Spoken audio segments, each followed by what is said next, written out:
अनन्तश्चास्मि नागानां वरुणो यादसामहम् पितॄणामर्यमा चास्मि यमः संयमतामहम्।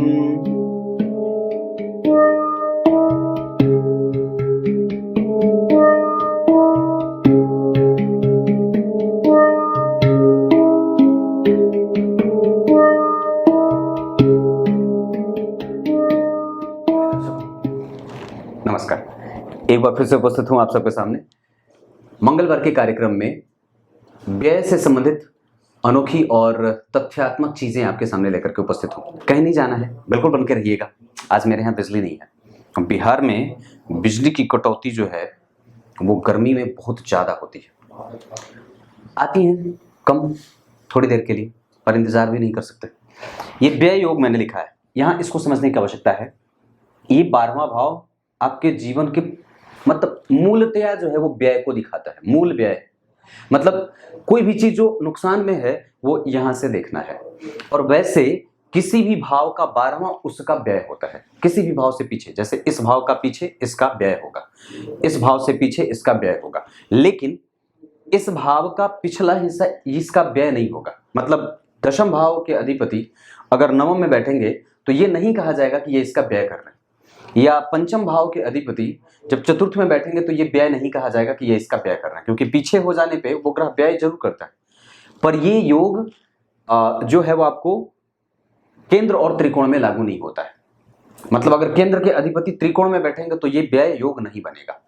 तो मूलतः मैं आपको जो बताने जा रहा हूं, अगर 12वें भाव में शुभ ग्रह की राशि बनी हो, ध्यान से समझिएगा, जन्म कुंडली के 12वें भाव में अगर शुभ ग्रह की राशि बनी हो तो व्यक्ति का व्यय सत्कार्यों में जाता है, सत्कर्म में उसका व्यय होता है। अगर जन्म कुंडली में 12वें भाव में किसी भी अशुभ ग्रह या पापक ग्रह की राशि बनी हो, पापक ग्रह की राशि बनी हो, तो उसका व्यय असत कार्यों में या असत कार्यों में, कहने का मतलब है कि बुरी, गलत, निंदनीय या कुकर्म पे कई बार उसके पैसे खर्च होते देखे जाते हैं। यहाँ पे आपको और भी एक बात बहुत ही अद्भुत तरीके से समझने की आवश्यकता होगी कि आपकी कुंडली में वहां पे बैठा कौन है। अगर कोई शुभ ग्रह बैठा हो, जैसे गुरु, जैसे शुक्र, जैसे बुध और जैसे चंद्रमा, ये चारों शुभ ग्रह अगर 12वें भाव में बैठेंगे तो निसंदेह व्यक्ति को ऑथेंटिकेशन मिलती है। व्यय व्यक्ति करता तो है, पर जैसे टैक्स डिपार्टमेंट को वो दे देगा, कर वाला जो क्षेत्र होता है, या फिर उसके पैसे जो हैं वो कहीं ना कहीं से सरकार के पास जाते हैं, या कई बार वो शुद्ध व्यय करता है, गलत व्यय नहीं करता। मतलब वो धर्म के लिए व्यय करता हो, अपने रिश्तेदारों पे व्यय करता हो, निंदनीय कृत्यों पे उसके व्यय ना होते हों, गलत चीजों पे उसके व्यय ना होते हों, उसके व्यय का समायोजन वो सही और बहुत ही बेहतरीन तरीके से कर पाता है।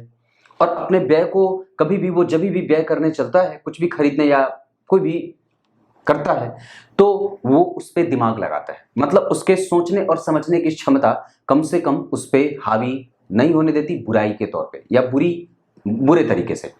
पर वस्तुतः उसके बाद आप जब इसी चीज को देखते हैं तो अगर पापक ग्रह की राशि बने और पापक ग्रह वहां बैठ जाए तो भयंकर मार पड़ जाती है।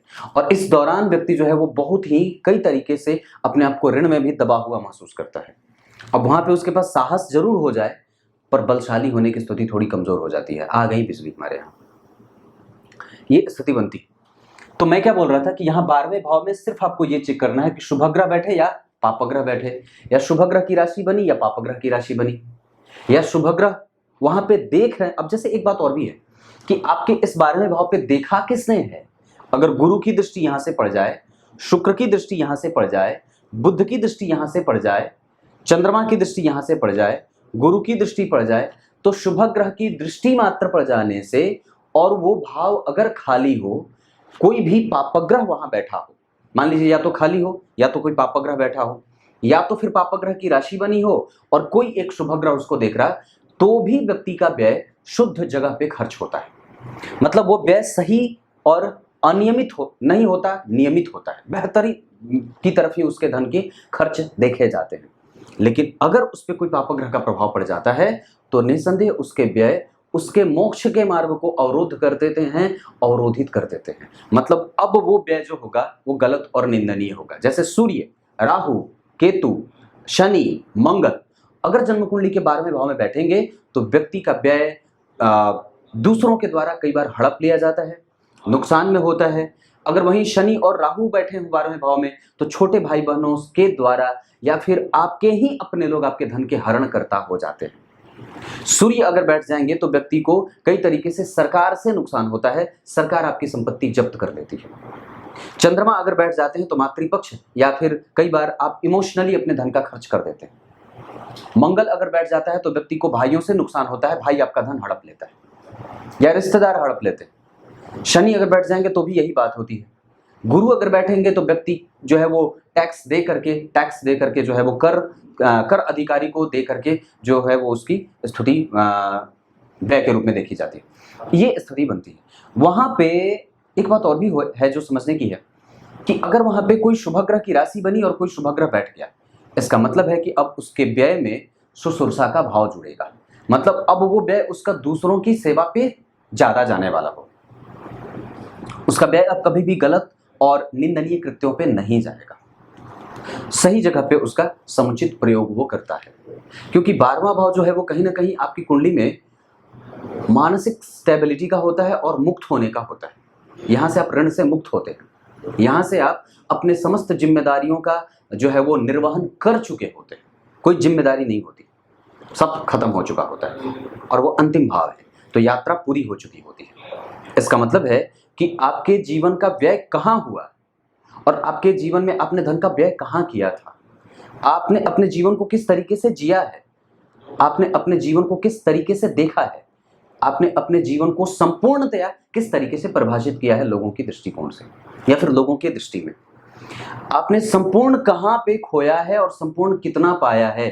वो लेखा जोखा है, वो एक्सेल सीट है जहां पे एक पाया तो एक खोया, इन सबका हिसाब किताब बहुत ही मजबूती के साथ उपस्थित है।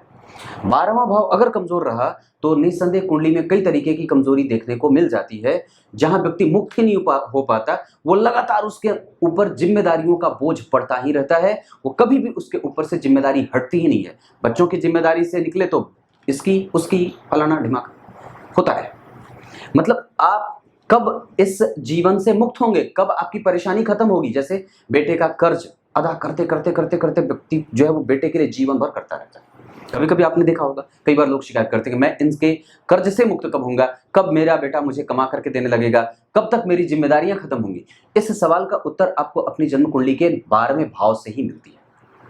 हाँ, क्योंकि आपके अंदर जो सुषुप्ता का भाव हो रहा है, आप अगर वहां पे पापग्रह की राशि बनेगी या पापग्रह बैठेंगे तो वहां पे आपको वो कई बार चिंतित कर सकते हैं। वो साहसी बनाएंगे जरूर, बल जरूर देंगे, दृढ़ता जरूर रहेगी, परेशानियों से लड़ने की क्षमता जरूर होगी, पर निस्संदेह कहीं ना कहीं आपको एक नेगेटिविटी का भाव भी रहता है। और वस्तुतः वो जो है वो जो उसका होता है जैसे कि कोमल भाव, वो कमजोर हो जाता है, वो कोमलता उसकी जो है वो कठोरता में बदल जाती है। मैंने क्या बात बताई, शुभ ग्रह बना तो सत्कार्यों में, अशुभ ग्रह बना तो असत कार्यों में। असत मतलब होता है गलत, गंदी और भ्रष्टता के पीछे अपने धन का खर्च करना, जैसे पैसे, विवाह में बेफजूल की चीजें और इधर उधर की बातों पे व्यक्ति के धन का खर्च होना देखा जाता है। अब कोई आवश्यक नहीं, जैसे आप अगर आपके तन को एक साधारण से कपड़े से भी ढक दिया जाता है तो भी मैं समझता हूं कि वो पैसे की बर्बादी नहीं। लेकिन अगर वही आपको एक ऐसे कपड़े से आपको ढक दिया जाता है जो पता नहीं कितने लोगों के कपड़ों को चुरा करके बनाया गया हो और कितने लोगों को वो कपड़े नसीब न होते हो, वो कपड़ा नसीब न होता हो, तो निस्संदेह आप पाप कर रहे हैं और पाप के भागी होंगे। विवाह मुहूर्त किसी भी शुभ कर्म में आप सिर्फ उतने ही पहनने के अधिकारी हैं जिससे अच्छे तरीके से आपका वस्त्र आपके शरीर को ढक सके, उससे ज्यादा पर आपका अधिकार नहीं है। उपस्थिति आवश्यक है मजबूती से, पर वो किसी कपड़े की मोहताज नहीं होनी चाहिए। अभी हाल ही में मैं कहीं गया था, मेरे यहाँ रिश्तेदार में शादी है, उस वजह से भी कई बार व्यस्तता बढ़ जाती है, तो वहाँ पे दूल्हे के साथ मेरी तस्वीर थी। तो बगल में जो है वो मैंने वो तस्वीर किसी को भेजी, अपने ही थे वो, उन्होंने कहा कि आपने ये कपड़े पहने हैं, इतना साधारण सा पहना हुआ है, बिल्कुल भंगी जैसे लग रहे हो, साधु जैसे लग रहे हो। मैंने कहा कि हाँ ठीक है, जिसको सजना है वो तो सजा हुआ है, और मेरी पहचान कभी किसी कपड़े से नहीं होनी चाहिए। ये बात, ये ज़्यादा जरूरी है। आइए आपको कार्यक्रम के आरंभ में बोले गए गीता जी के श्लोक का अर्थ बता देता हूँ। गीता जी के 10वें अध्याय के 29वें श्लोक में भगवान ने बात कही है। क्या कही है? नागों में अनंत शेषनाग मैं हूँ, जल के अधिपति वरुण वो मैं ही हूँ, पितरों में अर्यमा मैं ही हूँ, और शासन करने वालों में यमराज मैं ही हूँ। यहाँ भगवान ने अपने विभूतियों का वर्णन किया है। जो सर्वश्रेष्ठ है वही है, जो सबसे छोटा है उसमें भी वही विद्यमान है। कुछ इसी तरीके से आज के कार्यक्रम का समापन करते हैं। तब तक के लिए इजाजत दीजिए। कल एक बार फिर से उपस्थित होंगे आप सबके सामने। तब तक के लिए बहुत बहुत नमस्कार।